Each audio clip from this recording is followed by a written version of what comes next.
Sir Balayya Babu 50వ స్వర్ణోత్సవంలో ఈ ఫంక్షన్‌కి ఒక జనరేషన్ మొత్తం వచ్చింది. అంటే ఒక పక్క చిరంజీవి, బాలయ్య బాబు, వెంకటేష్ హ్మ్. వీళ్ళందరూ వచ్చారు.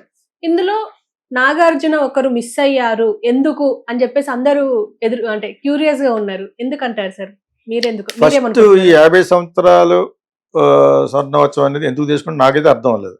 హ్మ్. ఇప్పుడు ఆర్టిస్ట్‌గా ఒక స్టార్‌గా ఎదిగాడు. ఓకే. నేను ఫస్ట్‌లో చేసిన జనభూమి కూడా పనిచేశాను. అప్పుడు నాకు బాగా ఫ్రెండ్. తర్వాత మా ఇద్దరికి ఏదో చోట మనస్పర్ధ వచ్చింది. ఆఫ్టర్ కిచ్‌రాల్డ్ నా సినిమా తర్వాత. సో, అది పక్కన పెడితే ఎందుకు ఇలా మాట్లాడతాడు అందుకు మాట్లాడలేదు. నేను జనరల్‌గా అతని యొక్క బిహేవియరు, అతని షూటింగ్‌లో బిహేవియరు వింటాం కాబట్టి, సినిమాలో ఫీల్డ్‌లో మెయిన్‌గా ఉన్నాం కాబట్టి, మాకు తెలుసు కాబట్టి, దాని గురించి ఎందుకు ఇలా బిహేవ్ చేస్తున్నాడు, అహంభావం ఏంటి, అదేంటి అని చెప్పేసి అందరూ అడిగినప్పుడు నేను సమాధానం చెప్తాను అంతే.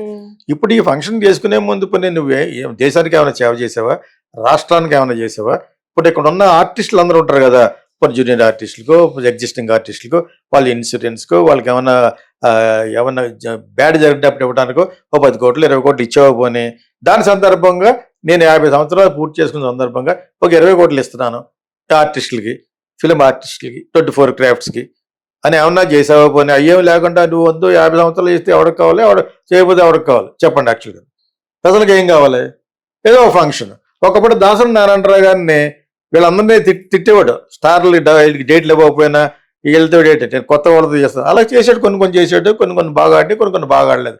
ఆ కోపంతో ఇంటికి వెళ్ళి ప్రెస్లో పిలిచి అరే నువ్వు ఎలా రాయరా, వెళ్ళేట ఆర్టిస్టులు కాదు స్టార్లు బొంగు, నేను ఆడుతూ చేస్తాను ఏదో చేస్తాను. అలాగే చాలా సినిమాలు తీశారు. శివరంజన్ లాంటి సినిమాలు, స్వర్గం నరకం లాంటి సినిమాలు, సంసారం సాగర్ లాంటి సినిమాలు, చాలా సినిమాలు తీసాడు. అన్న హిట్ చేసాడు, కొన్ని పోని.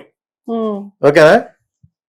ఇదే స్టార్లో చిరంజీవి అంటే పచ్చగట్టేస్తే బగ్గుమండిది, ఇద్దరు పడదు, ఇద్దరు కాపు అయినా కూడా పడదు.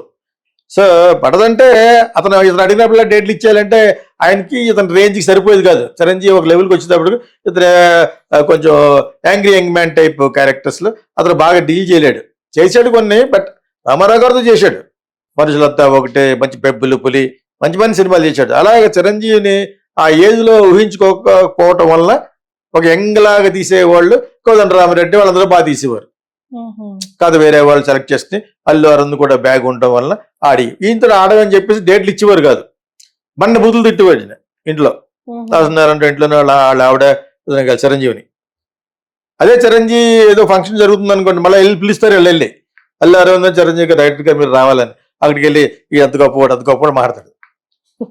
ఆయన పిలిస్తే నేను బాగా మాట్లాడాలనే ఉద్దేశంతో మంచిగానే మాట్లాడతాడు. మంచిగా చాలా బాగా మాట్లాడతాడు. స్టేజ్ దిగేసి 2-3 రోజుల తర్వాత మీరు వచ్చారు కానండి, మీరు డేట్లు అడగండి ఇస్తాడా ఇవ్వడం అని ఎవడు పెడతాడు, పుల్ల పెడతాడు పైన. ఏడ్చాడు వాళ్ళు ఇచ్చేది ఏంటంటే మళ్ళీ ప్రశ్న పిలుస్తాడు. ఇది జరిగింది ఆయన ఉన్నంతకాలం. ఇప్పుడు దాసరి నారాయణరావు గారి పాత్ర నేను ఆల్రెడీ 2 సంవత్సరాలుగా చెప్పాను. చిరంజీవి తీసుకున్నాడు. చిరంజీవి మరి ఇప్పుడు ఇది మెగా స్టార్ కింద లెక్క ప్రజల్లోను, అండ్ ఆల్సో పెద్ద స్టార్ కింద లెక్క, పద్మ విభూషణ్, వాట్ నాట్, ఒకప్పుడు ఎక్స్ మినిస్టర్ చేశాడు, తన తమ్ముడు వచ్చి ఉప ముఖ్యమంత్రి. By all means Chiranjeevi is wanted for Andhra people కదా. సో మన చిరంజీవిని దాసరి ప్లేస్ లో చిరంజీవిని పిలగానే నన్ను ఎందుకు పిలిచారు, బాగా మాట్లాడాలి కాబట్టి, బాగా మాట్లాడితే నాకు కూడా పేరు వస్తుంది కాబట్టి బాలయ్య ఎంత గొప్పడు మాట్లాడుతున్నాడు అని. అలా మాట్లాడకూడదని కాదు, ఆయన మాట్లాడడానికే పిలిచారు, ఆయన అలాగే మాట్లాడాడు. అర్థమైందా? ఇప్పుడు నువ్వు జనరేషన్ గురించి మాట్లాడావు. ఈ ఫంక్షన్ ఎప్పుడు రక్తి కట్టద్దంటే జూనియర్ ఎన్టీఆర్ వస్తే రక్తి కట్టను. జూనియర్ ఎన్టీఆర్ కంటే నువ్వు చాలా తక్కువ రెమ్యునరేషన్ వైజ్. జూనియర్ ఎన్టీఆర్ రాలేదు కదా, రాడు పిలిచినా కూడా. నువ్వు బాలయ్య ఎవరికి కావాలి, బాలయ్య బాబయ్య అయితే ఎవరికి కావాలి, రాడు. అదేందా? జూనియర్ ఎన్టీఆర్ రావాలి, రామ్ చరణ్ రావాలి, బన్నీ రావాలి, వీళ్ళందరూ వచ్చి ఆయన మాకు స్ఫూర్తిని మాట్లాడాలి. నిజంగా నువ్వు డబ్బులు ఖర్చు పెట్టకపోయినా, ఆర్టిస్టులకి డొనేషన్ ఇవ్వకపోయినా కూడా మాట్లాడేవాళ్ళు ఆ జనరేషన్ మాట్లాడాలి నీ గురించి. ఈ జనరేషన్ మాట్లాడుకుంటారు జోగురా వీరే ఆయన గొప్పడంటే వీడు గొప్పడు అంటాడు. ఇప్పుడు ఈ సభలు ఎందుకు పెడతారు? 10 మంది మారుతుంటే ఫీల్ అవుతూ ఉంటాడు, అని ఫీల్ అయిపోతూ ఉంటాడు లోపల అన్నమాట. Feelings of so much. So ఆ విధంగా తప్పితే ఆ ఫంక్షన్ యొక్క అర్థం పరమార్థం అసలు లేదు, అర్థం అసలు లేదు. ఆడెవడ రాశాడు తుస్సుమందని. ఇక వచ్చే ముందు అడుగుతామని చెప్పేసి చూస్తే బాలయ్య ఫంక్షన్ తుస్సుమంది పోతే ఏం చేస్తలేదండి, నువ్వు ఏం చేసావని. అందులో ఆర్టిస్టులు అందరికీ 24 క్రాఫ్ట్స్కి ఒక 24 crores ఇస్తున్నాను అన్నావు అనుకో, ఇవ్వక తగ్గవాడే. ఒక్కొక్క సినిమాకి 20 కోట్లు 30 కోట్లు తీసుకునేవాడు ఒక సినిమా రెమ్యునరేషన్ నేను 24 క్రాఫ్ట్స్కి ఇస్తాను, దాని మీద వచ్చే వడ్డీ అంతా కలిసి మీ శ్రేయస్ కోసం ఇస్తున్నానని అనాలి. అలా చాలా మంది ఇచ్చారు. విజయ్ చంద్ర ఇచ్చాడు, తన ముందు ల్యాండ్ ఇచ్చాడు, చాలా మంది ఇచ్చారు. వీళ్ళు రారు, వీళ్ళకి ఇచ్చే వాళ్ళలో ఉంటారు, పుచ్చుకునేదే ఉంటారు వీళ్ళు. Why I'm telling is if that is the case people will appreciate, industry will appreciate everybody. అటు your politician also, your own MLA. మనుషులంతా ఒకటే, మంచి పెబ్బులు పులి, మంచి మంచి సినిమాలు చేశాడు. అలాగే చిరంజీవిని ఆ ఏజ్ లో ఊహించుకోకపోవటం వల్ల ఒక యంగ్ లాగా తీసేవాళ్ళు కోదండరామిరెడ్డి వాళ్ళందరూ బాగా తీసేవారు కాదు, వేరే వాళ్ళు సెలెక్ట్ చేస్తే అల్లు అరుణ్ కూడా బ్యాగ్ ఉండటం వల్ల ఆడి ఈయంతో ఆడమని చెప్పేసి డేట్లు ఇచ్చేవారు కాదు, బండ బుద్ధులు తిట్టేవాడు ఇంట్లో. రాస్తున్నారంటే ఇంట్లోనే వాళ్ళ ఆవిడ చిరంజీవిని. అదే చిరంజీవి ఏదో ఫంక్షన్ జరుగుతుంది అనుకోండి, మళ్ళీ వెళ్ళి పిలుస్తారు, వెళ్ళి అల్లు అరవింద్ చిరంజీవి డైరెక్టర్ గా మీరు రావాలని అక్కడికి వెళ్ళి ఈ అంత గొప్పవాడు మాట్లాడతాడు. ఆయన పిలిస్తే నేను బాగా మాట్లాడాలనే ఉద్దేశంతో మంచిగానే మాట్లాడతాడు, మంచిగా చాలా బాగా మాట్లాడతాడు. స్టేజ్ దిగేసి 2-3 రోజుల తర్వాత మీరు వచ్చారు కానండి, మీరు డేట్లు అడగండి ఇస్తాడా ఇవ్వడం అని ఎవడు పెడతాడు, పుల్ల పెడతాడు పైన ఏడ్చాడు. వాళ్ళు ఇచ్చేది ఏంటంటే మళ్ళీ ప్రశ్న పిలుస్తాడు. ఇది జరిగింది ఆయన ఉన్నంతగా. ఇప్పుడు దాసరి నారాయణ గారి పాత్ర నేను ఆల్రెడీ 2 సంవత్సరాలుగా చెప్పాను. చిరంజీవి తీసుకున్నాడు. చిరంజీవి మరి ఇప్పుడు ఇది మెగా స్టార్ కింద లెక్క ప్రజల్లోను, అండ్ ఆల్సో పెద్ద స్టార్ కింద లెక్క, పద్మ విభూషణ్, వాట్ నాట్, ఒకప్పుడు ఎక్స్ మినిస్టర్ చేశాడు, తర్వాత తమ్ముడు వచ్చి ఉప ముఖ్యమంత్రి. By all means Chiranjeevi is wanted for Andhra people కదా. విత్ ఆల్ దీస్ టుగెదర్ నువ్వేం చేసావని ఆర్టిస్ట్గా చేసావు, బాలయ్య బాబు అని పేరు తెచ్చుకున్నావు. It's good for you, for your fans.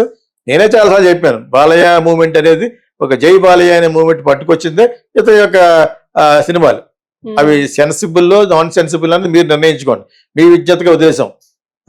ఇలా కొట్టగానే మొత్తం భూమండలం అంతా కదిలిపోయేటట్టు తీస్తూ ఉంటారు వాళ్ళు, అంచేత అవి మీరే నిర్ణయించుకోండి. కానీ బట్ జనరల్లీ నేను దాంట్లో మీద కామెంట్ చేయదు. కానీ బట్ ఇక్కడ నువ్వు ఇండస్ట్రీకి ఏమన్నా చేసి ఉంటే డెఫినెట్గా I mean it what I'm saying ఇది, then that should have been a very super hit function. రూపాయి ఇవ్వకుండా ఊరినే ఒక ఫంక్షన్ వాళ్ళు తీసుకుని చిరంజీవిని వస్తే గొప్ప మాడతాడు. ఇప్పుడు భలే అంత పైకి వచ్చాడు, ఎంత పైకి వచ్చాడో వాడతాడు, ఇంకేం ఆడతాడు పాపం. ఇంకా అందుకని ఏం చేయలేడు కదా. దాసనారాయణలో మాట్లాడేవాడు కాదు, దాసనారాయణ బయటకు వెళ్ళి తిట్టేవాడు, చిరంజీవి బయటకు వెళ్ళి కూడా తిట్టాడు. ఈ మెడిట్ పాయింట్ ఇంకెవరి గురించి బ్యాడ్ మాట్లాడకూడదని ఆఖరి స్టేజ్ లో అతని యొక్క దాన్ని ఏమంటారు నిర్ణయం తీసుకున్నాడు అనమాట. దృఢ నిశ్చయం చేసుకున్నాడు. ఎవడైనా ఎంత ఎదో వచ్చినా కూడా చాలా మంచి వాడు అంటాడు అనమాట. అర్థమైంది మీకు? అది ఏం పోయింది, అందేం పోయింది, 70 years వచ్చేస్తున్నాయి హ్యాపీగా అలా మాట్లాడితే గొడవ. అది నేను నిజ జీవితంలో కూడా నటిస్తాడు అంటాను నేను. చిరంజీవి దీని మీద నటుడే, అందరికీ మెచ్చే నటుడు. బయట నిజ జీవితంలో అతను గమనిస్తున్నప్పుడు నాకు నచ్చుతాడు అతను. కొంచెం అతని బాడీ లాంగ్వేజ్గా అంత బాగుంటుంది అనమాట. సో ఆ విధంగా అక్కడికి వెళ్ళి చాలా సామరస్యంగా, చాలా మంచివాడిలాగా, చాలా కవ్వులాగా, కవ్వు అంటే ఆవు ఆ టైంలో అందంగా పొగిడి మనవాడి పక్కన ఫీల్ అయిపోతున్నాడు అనమాట. అదే ఇవన్నీ జనాలకి నవ్వుకుంటారు, అందుకే తుసుమందన్నాడు ఆవిడ. Okay sir, thank you.